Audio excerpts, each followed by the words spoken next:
यार इधर आ बबलू, कैप पहनी हुई है, ये जरा मिटा दो। यार बैंड डर गया। Lecture number part B 76। यार बटन बंद कर ले यार पहले। फॉलोइंग इज द, कोई मसला नहीं यार। Following information have been extracted from the financial statements of Bablu limited for the year ended 31 December 2019। यार ये साथ वाले की किताब में पेज नंबर 778 है, पुरानी किताबों में नहीं है। ये मिन्नत की जा रही है नई किताबें ले लें। आवाज़ आ रही है हाइब्रिड वालों को जी। For the year ended 31 December 2019। ये 2019 की फाइनेंशियल स्टेटमेंट हमारे हाथ में है, पेज 778।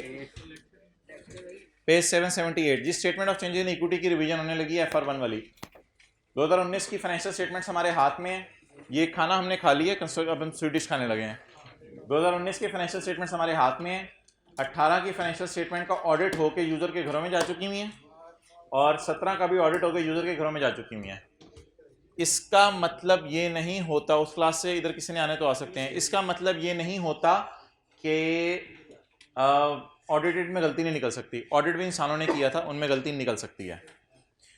अच्छा, स्टेटमेंट ऑफ चेंज इक्विटी में वो कहे ना कहे कंपैरेटिव डेटा कर दिया हो तो बनानी होती है। 31/12/19 की स्टेटमेंट ऑफ चेंज इक्विटी बनानी है इंक्लूडिंग कंपैरेटिव डेटा। चलिए जी शुरू करें। कंपनी का नाम Fakhar limited. Statement of changes in equity for year ended 31/12/19।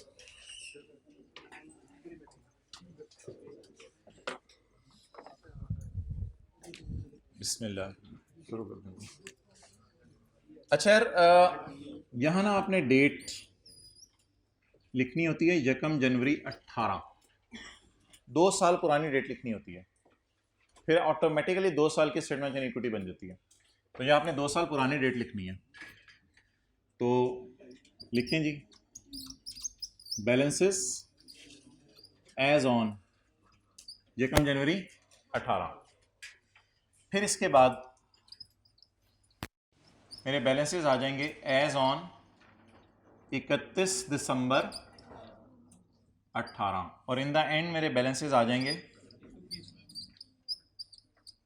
As on 31 दिसंबर 19। क्योंकि FR1 का सवाल है इसलिए वर्किंग्स मैं नहीं करूंगा, सिर्फ स्टेटमेंट इन इक्विटी का फेस आपको बना के दूंगा, वर्किंग्स में आपको सोल्यूशन से दिखाऊंगा।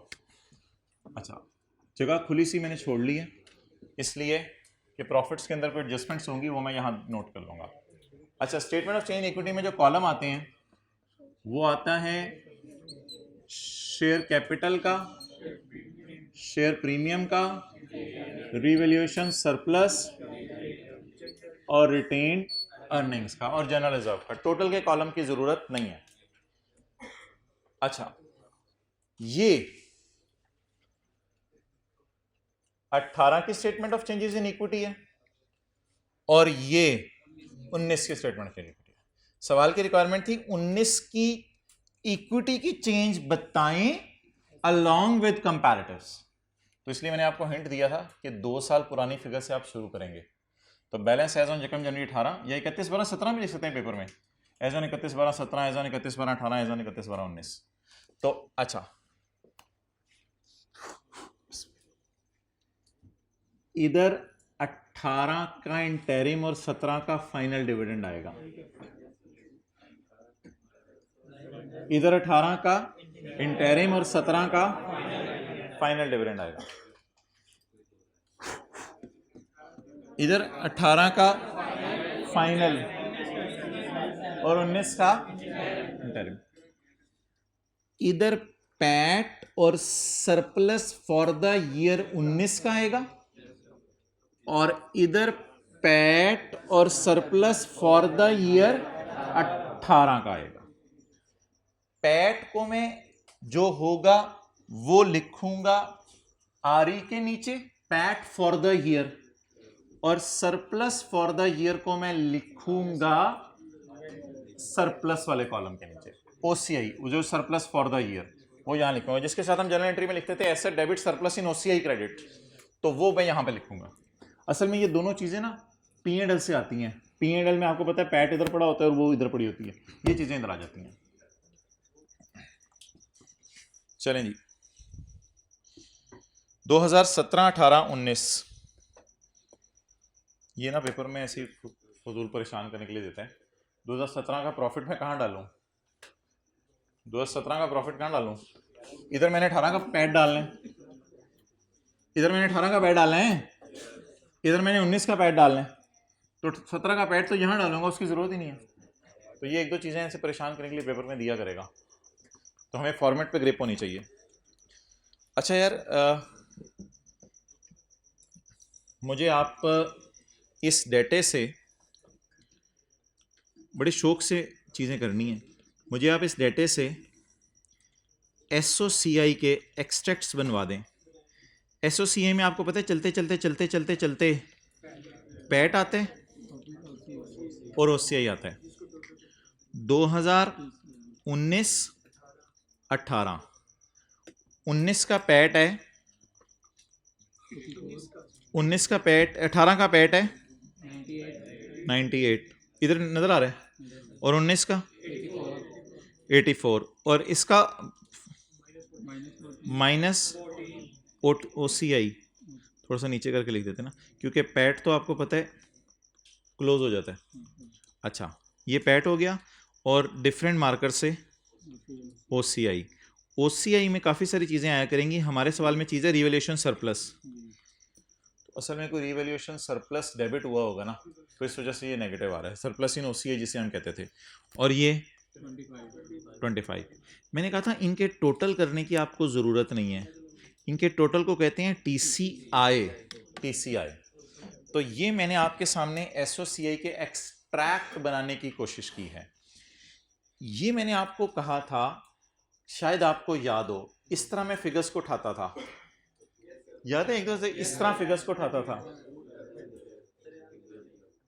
ये इन नदियों को इस दरिया में डाल दें। यहां क्या लिखूं? पैट और कॉमा रिवैल्यूएशन सरप्लस, या पैट और रिवैल्यूएशन सरप्लस, या TCI लिख दूं? TCI लिख दूं? TCI 18 का। हाँ, बैकएंड पे आप सोच लें पैट और सरप्लस फॉर द ईयर, वो आपको सोचने की इजाजत है, पैट और सरप्लस फॉर द ईयर।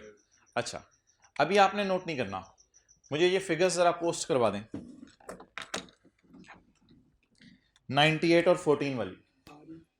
इन नदियों को ले जाएं अपनी रेलेवेंट जगहों पे, 98 और 14, 98 और 14। लॉस फॉर द ईयर था सरप्लस में, और वो था, लेकिन ये 98 ना अभी मैं मिटा के इधर लिख दूंगा, क्योंकि 98 में ना कुछ एडजस्टमेंट्स मैंने करनी है, 98 में मैंने कुछ एडजस्टमेंट्स करनी है। अब इन दोनों को उठाएं, 84 और 25। 84 इस वाली में था, 84 और 25 सही हो गया। पहली रोज वाले को सही नजर आ रहा है। TCI किस साल का? 19 का। इस साल का पैट और इस साल का सरप्लस, या जो भी रिवैल्यूएशन सरप्लस के अंदर गया फॉर द ईयर जी, कितना? 84 और 25। इसके कोई बैलेंसेस भी होंगे, शायद सवाल दे दे, अल्लाह करे दे दे वैसे बैलेंसेस। 84 और 25। लेकिन ये करने के बाद आप जरा अंदर तशरीफ लाएं। आपको किसने कहा था बाहर जाने को? इसको भी ले आऊं? नहीं नहीं, इसको ना ले आए, इसकी सेटिंग नहीं करनी हमने। आप भी अंदर तशरीफ लाएं। 84 क्लियर? इतनी ज्यादा एडजस्टमेंट्स इसमें करनी है कि यहां तक जगह मेरी भर जानी है, धड़ धड़, plus minus plus minus plus minus plus minus plus minus plus minus, बहुत कुछ होना है अभी तो शुरू ही है बात। चलें जी, अगली लाइन पढ़े सवाल की। Revaluation surplus arising during the year, for the year था ना, इसलिए मैंने पैट के साथ फॉर द ईयर टाइप चीजें ले गया। Transfer to retaining earning is made upon disposal of asset. जब एसेट बिकेगा तब रिटेन्ड अर्निंग में ट्रांसफर होगा। इसका मतलब है वो जो साथ साथ डेप्रिसिएशन की वजह से ट्रांसफर होते हैं सरप्लस रिटेन्ड अर्निंग में, वो ट्रांसफर नहीं होगा। तो वो जो ट्रांसफर की एंट्री हमने करनी होती है surplus debit retained earning credit. अगर कोई एसेट बिका तो फिर मैं कर दूंगा, और अगर कोई एसेट ना बिका तो वो ट्रांसफर लिए एंट्री मुझे करने की जरूरत नहीं है। तो कहते हैं मैं सरप्लस को रिटेन्ड अर्निंग में ट्रांसफर नहीं करता, सिर्फ तब करता हूं जब कभी एसेट, इसमें ना आपकी मर्जी होती है, अकाउंटेंट्स को इजाजत है, कुछ साथ साथ करते हैं, कुछ एंड पे ट्रांसफर करते हैं, कुछ साथ साथ तैयारी करते हैं, कुछ आखिरी महीने में करते हैं। ये उस तरह का कुछ कॉन्सेप्ट है। शेयर कैपिटल एट यकम जनवरी, बोंगी नहीं मारनी, इधर 31 दिसंबर पढ़ देंगे तो सारी चीजें उलट लिखाएंगे। शेयर कैपिटल एट यकम जनवरी 17, यकम जनवरी 17, यकम जनवरी 17, हद हो गया। शेयर कैपिटल एट यकम जनवरी 18, ये ओपनिंग बैलेंसेस हैं, एज एट को अंडरलाइन कर लें, opening balances, as at for the ये नहीं होती चीजें, एज एट ओपनिंग बैलेंसेस होते हैं। 300, 102 और 348। फॉर्मेट पता हो तो इरेलेवेंट फिगर्स इग्नोर हो जाती हैं। जी भाईजान, 300 10 10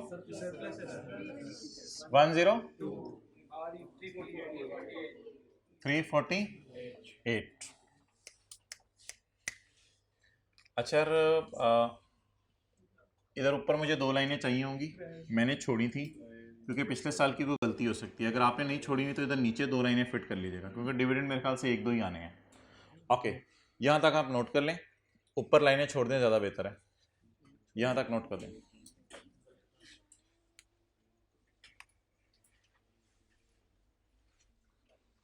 नोट करने को मैंने आपको कहा है, कंपनी जिम्मेदार नहीं होगी अगर आप साथ साथ नोट कर रहे थे तो।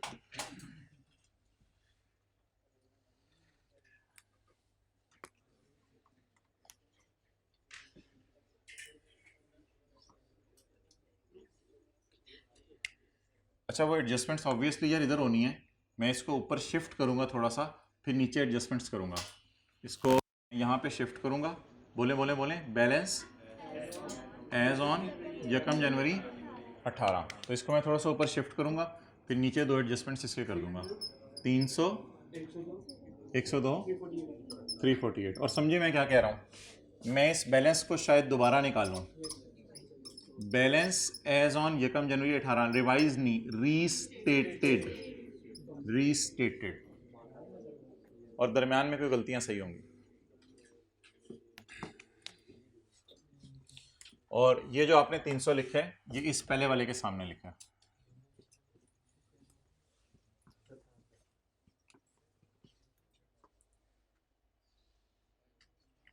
चलें जी, ऑन यकम मार्च 18, ऑन यकम मार्च 18,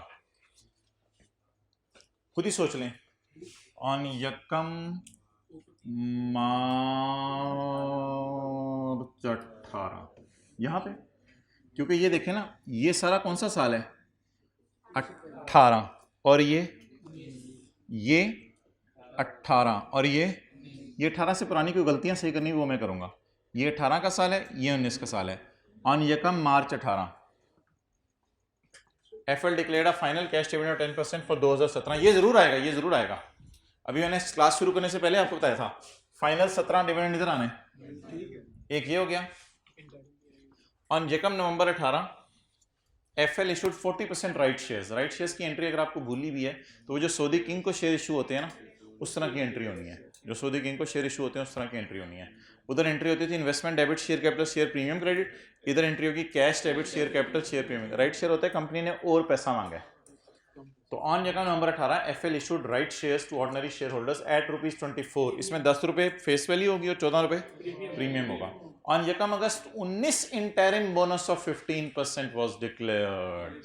ऑन यकम अगस्त 19, क्लियर।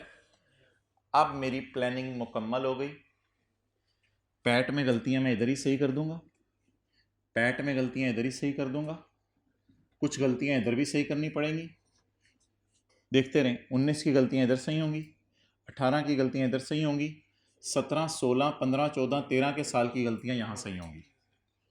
इधर फाइनल डिविडेंड आना है 17 का और इधर राइट शेयर्स आने हैं और इधर आना है शेयर्स का जो डिविडेंड अनाउंस हुआ है इंटरिम वाला।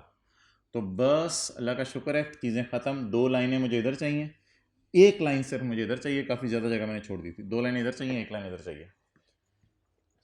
लेकिन जब भी कोई डिविडेंड या कुछ एडजस्टमेंट आपको करनी पड़े ना, तो शेयर कैपिटल के बैलेंस पे आपने नज़र रखनी है, क्योंकि शेयर कैपिटल के बैलेंस पे एडजस्टमेंट्स होनी है सारी।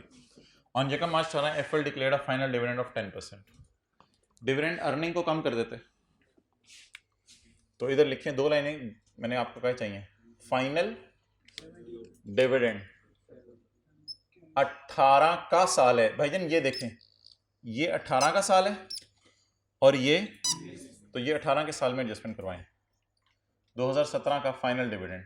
शेयर कैपिटल का बैलेंस 300 ज़रा 10%। अभी ये बहस नहीं मैं करूंगा कि डिविडेंड पे हो गया या पेएबल है, मैंने सिर्फ अर्निंग कम करनी है।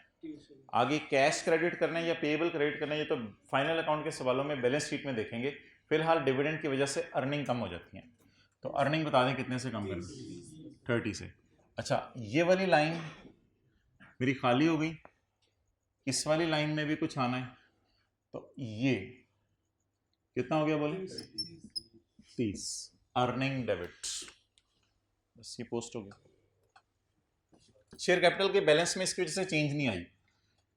फाइनल अकाउंट में मैं आपको पढ़ाऊंगा या फिर आपने FR1 में पढ़ा होगा, अगर बोनस शेयर होते थे ना तो फिर शेयर कैपिटल के बैलेंस में भी चेंज आती थी, लेकिन अल्लाह का शुक्र है शेयर कैपिटल का बैलेंस अभी 300 ही है। ऑन 2 नवंबर FL issued 40% right shares to its ordinary share holders.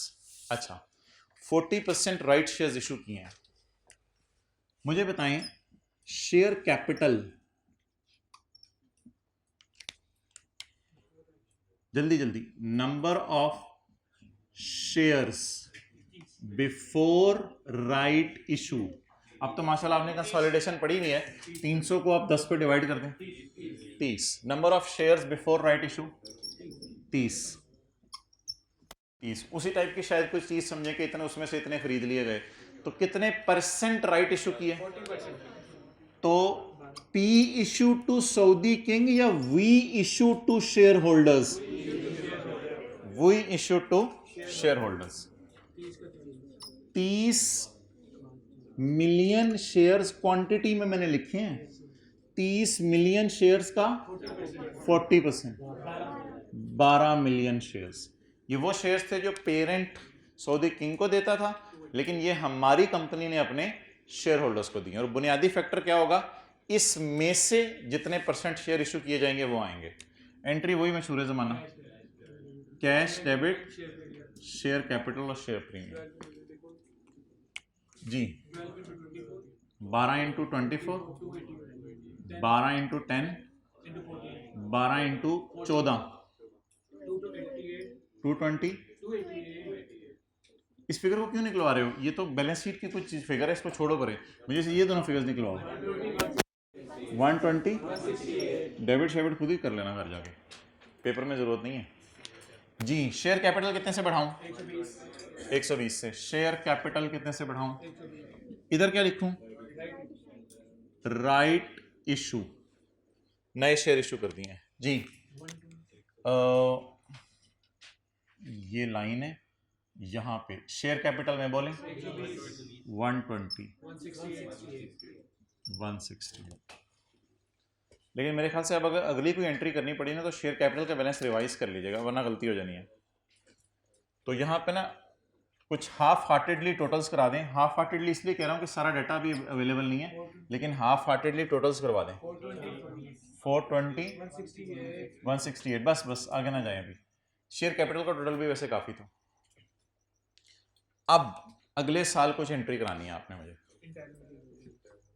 On Jacam August 19 an interim bonus of 15% was bonus shares. Bonus shares, bonus shares में अच्छा यार ये 3 किस्म की एंट्रीज हैं। एक है कैश डिविडेंड, वो सिर्फ अर्निंग को काम करता है, FR1 में याद होगा। एक है नए शेयर इश्यू करना, इट इज नॉट डिविडेंड, इसमें हमारा सरमाया बढ़ जाएगा और बिजनेस ग्रो करेगा। और एक है बोनस शेयर बांटना, बोनस शेयर ये होता है अर्निंग कम करके पैसे नहीं देते आप लोगों को, अर्निंग कम करके शेयर इश्यू कर देते हैं। तो अगला कौन सा है जी? बोनस। ये 19 के इंटैरिम है या 18 के फाइनल है? 19 के इंटैरिम है। ठीक जगह फिर। बोनस डिविडेंड 19 का। अच्छा जी, तो बोनस शेयर की एंट्री थी, शायद थोड़ी रिकॉर्डिंग का पोर्शन मिस हुआ है, तो ऑनलाइन वाले हजरात ये 63 मैंने लिखा है बोनस शेयर की एंट्री। बोनस शेयर की एंट्री क्या बनेगी? बोनस शेयर की एंट्री मोहतरम ये बनेगी, अर्निंग कम हो जाएंगी और आपका कैश कम होगा या कैपिटल बढ़ेगा? ये FR1 में पढ़ी हुई होगी आपने। तो अर्निंग कम हो जाएगी और कैपिटल बढ़ेगा कितने से? 63 से। ओके, अब मोहतरम जो हमारी मेन एडजस्टमेंट है वो आने लगी है, उसके लिए आप अटेंटिव हो जाएं। पहले मैं लीज वाली पढ़ने लगा हूं, क्योंकि ये ऊपर वाली शायद आपने FR1 में पहले पढ़ी हो। सिर्फ आपने व्हाइट बोर्ड की तरफ देखते रहना है, इंशाल्लाह 3 से 4 मिनट में ये एडजस्टमेंट खत्म हो जानी है। हमारा ईयर एंड है 31/12/19। ये हमें पता चला है कि सालाना पेमेंट्स जो मशीन के लिए हो रही थी लीज पे ली गई, have been recorded as rent expense. ओए, सालाना पेमेंट्स कहां मैं डाल रहा हूं? रेंट एक्सपेंस में। ये लीज शुरू हुई थी भाईजान हमारे साल के पहले दिन नहीं, पिछले साल के पहले दिन। FL entered into lease agreement for a non cancellable period of 7 year on January 18, और किस्तें 25 मिलियन की हैं to be paid annually on 31 December in arrear, और इंटरेस्ट रेट कितने परसेंट है?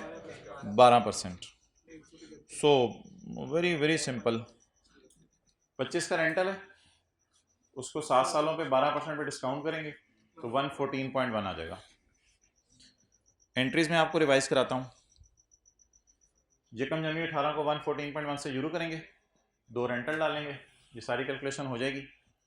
114.1 ROU debit, lease liability credit, cash credit, lease liability debit, interest expense debit.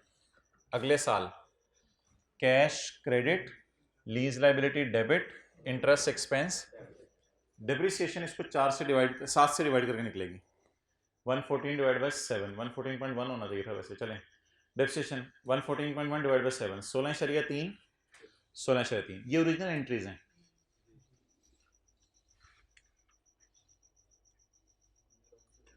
It was identified that annual payments have been recorded as an expense. Annual payments कहाँ डाल दी हैं?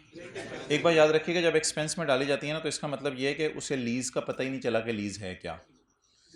तो wrong entry, cash की entry accountant भूलता नहीं, wrong entry है rent expense debit cash credit, rent expense debit cash credit.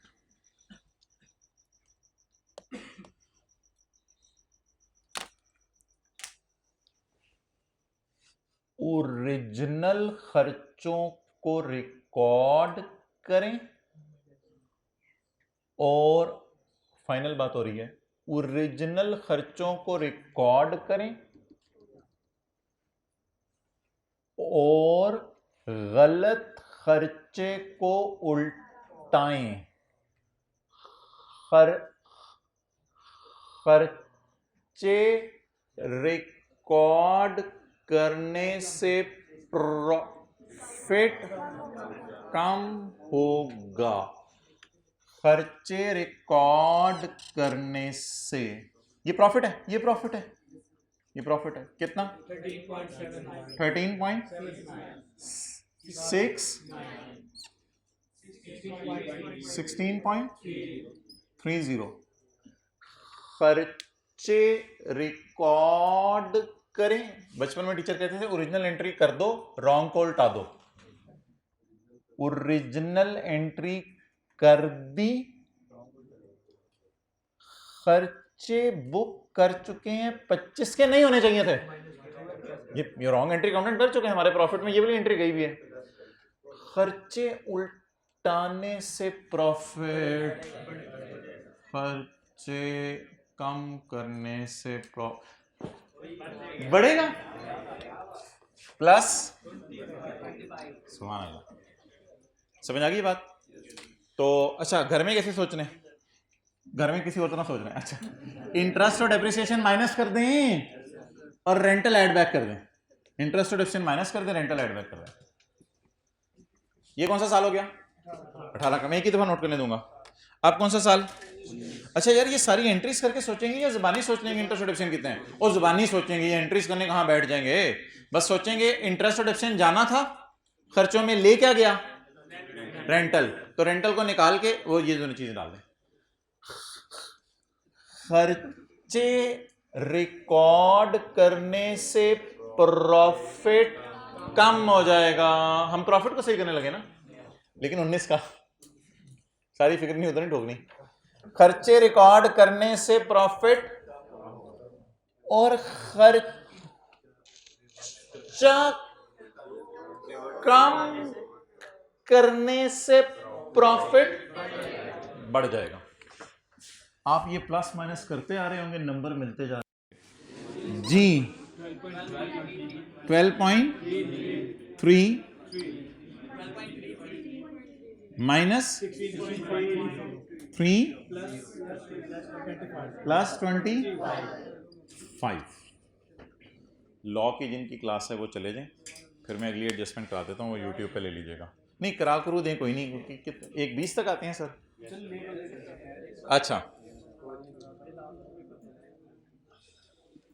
अच्छा यार चलें फिर, इनको एक दफ़ा मैं ज़रा ज़बानी बता दूं कि वो जो एडजस्टमेंट इनके जाने के बाद मैं पढ़ता हूँ। एडजस्टमेंट कुछ ऐसी है, ये वाली तो लीज वाली ख़त्म होगी, बतानी ख़त्म होगी, हाँ वाली ख़त्म होगी। तो खर्चे हमने उल्टा दिए, खर्चा वाला, रेंट वाला, और इंटरेस्ट और डेप्सिन हमने रिकॉर्ड कर दिया। अच्छा, इसमें कुछ ऐसे हुए IAS 40 में कि वो ना कॉस्ट मॉडल से रिवैल्यूएशन मॉडल की तरफ जा रहा है। जाना चाहिए नहीं जाना चाहिए ये बहस मैं आपसे कल करूंगा, क्योंकि ये IAS 8 की प्योर बहस है। फिलहाल उसके असरात में शेयर करना चाह रहा हूँ। ये कॉस्ट मॉडल से जाना चाह रहा है फेयर वैल्यू मॉडल की तरफ। तो कॉस्ट मॉडल में आपको पता है डेप्रिसिएशन आती है, फेयर वैल्यू नहीं आती। और फेयर वैल्यू मॉडल के अंदर जो है वो डेप्रिसिएशन नहीं आती और फेयर वैल्यू आती है। ऐसे ही IAS 40 में कॉस्ट मॉडल में डेप्रिसिएशन आती है, फेयर वैल्यू नहीं आती, और फेयर वैल्यू मॉडल में डेप्रिसिएशन नहीं आती। अब जब कॉस्ट से फेयर वैल्यू मॉडल की तरफ जाएंगे तो हमें डेप्रिसिएशन उल्टानी पड़ेगी और फेयर वैल्यू और गेन लॉस रिकॉर्ड करना पड़ेगा। चले जाए आप हजरात, बाकी फिगर्स में देख लेता हूं, जिनकी लॉ की क्लास है वो चले जाएं, और ये प्लीज यूट्यूब पे अटेंड कर लीजिएगा। कुछ लगे हाथों, एक दो और भी निकल रहे हैं, जरा बंदे आइडेंटिफाई कर लें। लॉ की क्लास वाली लेके जाइएगा। Following matters need to be incorporated in the draft financial statements of FL to provide more relevant and reliable information about investment property. ये फैसला हुआ है कि हम चेंज कर लेंगे measurement basis from cost to fair value. अब old policy बता दें, cost, old policy cost model, new policy. तो ओल्ड से न्यू की तरफ जाना है, ओल्ड से न्यू की तरफ जाना है। To provide relevant and more reliable information, cost से रिवैल्यूएशन मॉडल की तरफ जाना है। The only investment property is a building which is purchased on 1 January 16 at a cost of 150 million. 60% of the cost represent building having estimated life of 20 साल and residual value of 10 million. The depreciation is included in above financial statements क्योंकि cost model use हो रहा है. The fair value has increased by 6% in each year. जी, अब मैं पढ़ा हूं. The only investment property is building जिसकी cost कितनी है 150। इसमें अगर कोई लैंड पड़ी हुई है ना तो इसलिए बता रहे कि डेप्शन अलग अलग कर लें। The fair value has increase by 6% in each year. Calculator पकड़ें। पहली एंट्री ज़बानी बताएं क्या होगी। 1 जनवरी 16 को 16, 17, 18, 19 4 साल की एंट्रीज करनी है। पहली एंट्री ज़बानी, investment property debit cash credit कितने से 150 से। इसमें कितनी इंक्रीज डालनी है हर साल? 6%। कैलकुलेटर पकड़ें, 150 पे लगाएं 6%, 150 पे 6%, 150 नहीं, आप 6% लगा रहे हैं या 106? ये मुझे बता दें। 106 लगा रहे हैं, तो अगर 106 लगा रहे हैं तो फिर 150 उसमें से माइनस करके मुझे जवाब बता दें। मैं तो गेन पूछना चाह रहा हूं आपसे। और अगर आप डायरेक्ट 6% लगा रहे हैं तो वो भी आपकी मर्जी है। 6% डायरेक्ट लगा के जरा बताएं। 9। ये पहले साल हमारी एंट्री बन जाएगी investment property debit cash credit 150 से, और investment property debit cash fair value gain credit 9 से। मैंने वर्सेस वाली कैलकुलेशन की है जिस तरह आप करना चाह रहे हैं। टी अकाउंट भी खोल सकते हैं इन्वेस्टमेंट प्रॉपर्टी का, जैसे मैंने क्लास में कहा था, लेकिन बहुत टाइम लग जाएगा उस पर। अच्छा, आप बता दें अगले साल 150 पे 6% लगाएंगे या 159 पे 6%? 159 पे 6% लगाएं, 159 पे 6%।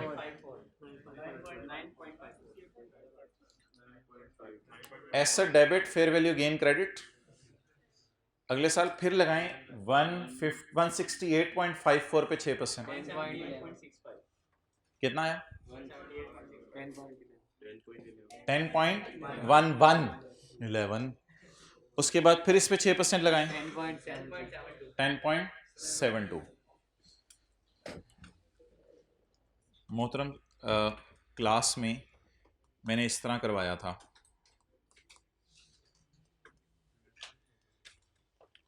क्लास में मैंने इस तरह करवाया था, अगर किसी को शौक है। 159 और 9 रुपए की क्या आ गई थी? खुशी। क्लास में मैंने इस तरह बनवाया था, बीडी और सीडी 159 इंटू 168.54 और गेन कितना? ये 2 साल का मैंने कर दिया, तीसरे चौथे साल का इस तरह खुद आप कर लीजिएगा। अब आपकी मर्जी है, टी अकाउंट बनाना है, जो मर्जी करना है। बस 6% की खुशी रिकॉर्ड करनी है हर साल। 100-150 भी निकाली जानी है या हर नई फिगर पे? हर नई फिगर पे निकालनी है। लेकिन एक बार याद रखिएगा, ये गेन्स इसने रिकॉर्ड नहीं किए हुए, क्योंकि ये कौन सा मॉडल फॉलो कर रहा है? अब कॉस्ट मॉडल की एंट्रीज के लिए, जो कि ओल्ड पॉलिसी है, आपने मुझे हेल्प करनी है। कॉस्ट मॉडल के लिए मैं सारा नहीं काट रहा, मैं ये वाली लाइन काट रहा हूं। कॉस्ट मॉडल के लिए ये वाली लाइन मैंने काट दी। जब हम जनवरी को 150 का खरीदा है, 60% इसमें क्या है? बिल्डिंग। तो डेप्रिशिएट किसको करेंगे? 90 को। और अल्लाह का शुक्र है रीवैल्यू तो करना नहीं हमने, डेप्रिशिएट करेंगे 90 को। लेकिन वो कहते हैं इसकी लाइफ 20 साल है और रेजिडुअल वैल्यू इसकी 10 है, तो 90 को डेप्रिशिएट करेंगे या 90 माइनस 10 को? 90 minus. What is the cost of land? नहीं, 60% नहीं, 60 million. What is the cost of land?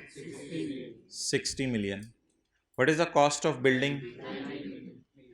Will I depreciate building या बिल्डिंग की डेप्रिशिएबल अमाउंट को डेप्रिशिएट करूंगा? क्या मैं 90 को डेप्रिशिएट करूंगा या 90 माइनस 10 डिवाइड बाई 20 हर साल? स्ट्रेट लाइन मेथड होगा। क्या जवाब आ गया? 90 माइनस 10। अच्छा, 16 में क्या एंट्री होगी कॉस्ट मॉडल पे? IP debit cash depreciation debit. 17 में, 18 में डेप्रिसिएशन बराबर क्यों हो रही है? और फेयर वैल्यू चेंज, डेप्रिसिएशन तो कॉस्ट पे होती है ना, वो तो बराबर ही है। और अगले साल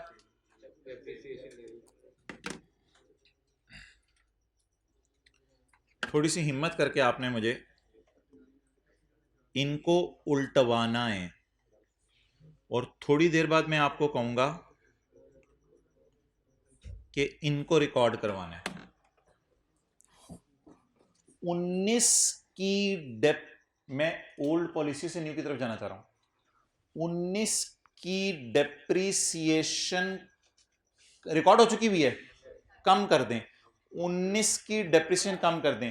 खर्चे कम करने से प्रॉफिट बढ़ जाएगा, +4। 18 की डेप्रीसिएशन कम कर दें, इससे 18 का प्रॉफिट बढ़ जाएगा। 17 और 16 की डेप्रीसिएशन कम कर दें, इससे ये वाली लाइन हिट हो सकती है इन दोनों के दरमियान, यानी यकम जनवरी का कोई गलत वाला बैलेंस और सही वाला बैलेंस। तो प्रायर ईयर की एडजस्टमेंट्स, प्रायर ईयर से मुराद 2013, 14, 15, 16, 17 पिछले सारे सालों की एडजस्टमेंट्स यहां आती हैं, क्योंकि ये डेट सेम है ना। इसके दरमियान ये गलत फिगर्स होंगी, ये अर्निंग्स गलत होंगी, ये अर्निंग्स सही होंगी, इनके दरमियान एडजस्टमेंट्स आएंगी 4 और 4, वही प्लस ही करना है। तो डेप्रीसिएशन माइनस कर रहा हूं या उल्टा रहा हूं? उल्टा रहे हैं। अच्छा, और मजे की बात है दूसरी साइड पे गेन पड़े हैं, गेन रिकॉर्ड करने हैं वो भी प्लस के साथ। दूसरी साइड पे गेन पड़े हैं और गेन रिकॉर्ड करने हैं, गेन प्लस के। अगर लॉस होते तो वो फिर और बात होती। अब गेन्स प्लस माइनस छोड़ें, गेन्स क्या करने हैं? रिकॉर्ड। और डेप्रिसिएशन रिवर्स। अच्छा, गेन्स रिकॉर्ड कैसे करें प्रॉफिट में? ये कहां ऐड कर दूं? ये वाला 10.7, ये कहां रिकॉर्ड कर दूं?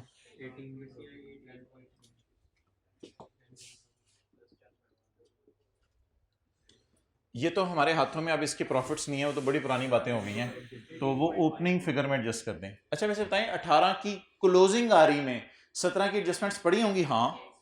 18 की क्लोजिंग आ रही में 16 की एडजस्टमेंट्स पड़ी होंगी? हाँ। क्लोजिंग आ रही तो ऐसा टाइप चीज होती है, इसमें तो पिछले सारे सालों की गलतियां पड़ी होती हैं। कंसोलिडेशन में भी यही नहीं कर रहे, सीआरई एसआरई में 3-3, 4-4 सालों के डेप्शन डाल रहे हैं। तो अब ये क्या है? ये भी तो आ रही है, इसमें 19 की गलतियां सही कर दी, इसमें 18 की गलतियां सही कर दी, तो इसमें 17, 16, 15, 14, 13, 12, 11, जब तक 50-50 साल के भी सवाल आई कि में आते रहे, 50 साल पुरानी गलतियां, जितनी भी गलतियां पुरानी वो यहां सही कर दें जी। 9 और 9.54 डेप्रिसिएशन उल्टा दी, उल्टाने से खर्चे प्रॉफिट बढ़ जाते हैं। गेन डाल दिया, गेन डालने से प्रॉफिट्स बढ़ जाते हैं। जाने जाएं टोटल्स कराने, टोटल्स करा दें, करा दें टोटल, ना जाएं टोटल्स करा दें। यार ये प्रायर ईयर की गलतियां कहाँ सही करूं? शेयर कैपिटल में, शेयर प्रीमियम, सरप्लस में या अर्निंग में? इसका टोटल भाईजान, इसमें सवाल में टैक्स रेट दिया हुआ है? सवाल में टैक्स रेट दिया हुआ है? नहीं दिया हुआ टैक्स रेट? चलिए मैं कल इंशाल्लाह कोशिश करूंगा, इस सवाल में आपको कहूंगा अगर टैक्स रेट दिया होता तो कैसे करते। उसमें फिर एक और एडजस्टमेंट होनी है हर साल, वो टैक्स की भी होनी है, तो टैक्स भी दो देख लेंगे। फिलहाल टैक्स रेट नहीं दिया हुआ सवाल में, और FR1 में दिया नहीं होता था, और FR2 में दिया होगा। ये सवाल FR2 में आएगा, उसमें दिया होगा टैक्स रेट, फिर टैक्स की एडजस्टमेंट भी करनी है। अच्छा चलें, ये एडजस्टमेंट्स करा दें यार, प्लस या negative? Plus plus plus plus 26.54, ये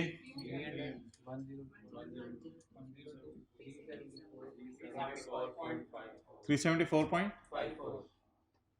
अच्छा यार, ये गलत बैलेंस था, इसके साथ मैंने रीस्टेटेड लिखा है क्योंकि ये सही बैलेंस है, ठीक है। अच्छा, इसके बाद अल्लाह का शुक्र है ये सब पोस्ट हो गया। पैट, पैट डालें अर्निंग में 107.12, 102 माइनस 14, 451.66। पैट 90, इसका सरप्लस किधर है? ये है 95.09।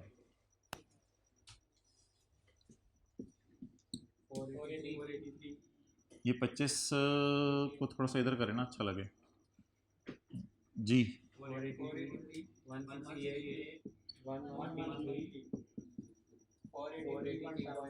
483.75। ना ना ना ना ना ना ना ना, टोटल गलत है तो मुझे नहीं पता, छोड़े परे, टोटल गलत है, बाद में सही करा दीजिएगा। अभी नहीं तस्वीर खींचनी भाईजान, अभी आपके मार्क्स कटेंगे। अभी आपने बताना है कौन कौन सी फिगर्स को आपने सही करके यूजर को भेजा है। तो मैंने अभी आपसे थोड़ा सा टाइम मांगा है, 1 से आधा मिनट, जरा अटेंटिव रहिएगा। 19 की फाइनेंशियल स्टेटमेंट यूजर के घर पहली दफा जा रही हैं, इसलिए यूजर को इनकी आरी नहीं पता थी, तो आप कुछ दोबारा नहीं इसकी आरी बता रहे यूजर को, इसलिए इस लाइन के आगे आपने पेपर में कुछ नहीं लिखा करना। 19 के पैट भी यूजर को पहली दफा बता रहे हैं, या नाम नोट करना यार। 19 की क्लोजिंग आ रही है, यूजर के पास पहली दफा जा रही है, तो इसके साथ आपने कुछ लिखना नहीं है। बस 19 का पैट भी यूजर को पहली दफा पता चल रहा है, इसके साथ कुछ नहीं लिखना। 18 की आरी में ये एडजस्टमेंट सब करके भेज रहे हैं, तो इसका मतलब है 18 की आरी आप रीस्टेट करके भेज रहे हैं। 18 के पैट भी यूजर के पास पिछले साल दफा भेज चुके हुए थे, इसको भी आप रीस्टेट करके भेज रहे हैं। और 1 जनवरी 18 वाली भी आपने सही कर दी है, ये गलत है ये सही है, तो इसके साथ रीस्टेट लिखेंगे यहां पे। तो ये ना 3 जगह रीस्टेट आता है, 3 जगह रीस्टेट आता है, बस हाँ ओवर।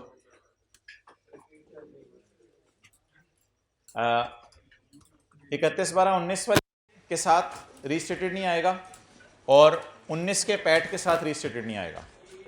18 की आरी सही कर दी है, पिछले साल भी यूजर के पास 18 की फाइनेंशियल स्टेटमेंट गई होंगी, वो वाली निकालेगा तो कुछ और आ रही होगी ना, तो इस आरी को आपने सही करके भेजा है, साथ रीस्टेटेड लिखें। 18 का पैड भी यूजर को पिछले साल बता चुके हैं, इसके साथ भी रीस्टेटेड करके लिखें। पुरानी अर्निंग्स तो यूजर को कितने सालों की पता है, उसके साथ भी रीस्टेटेड लिखें।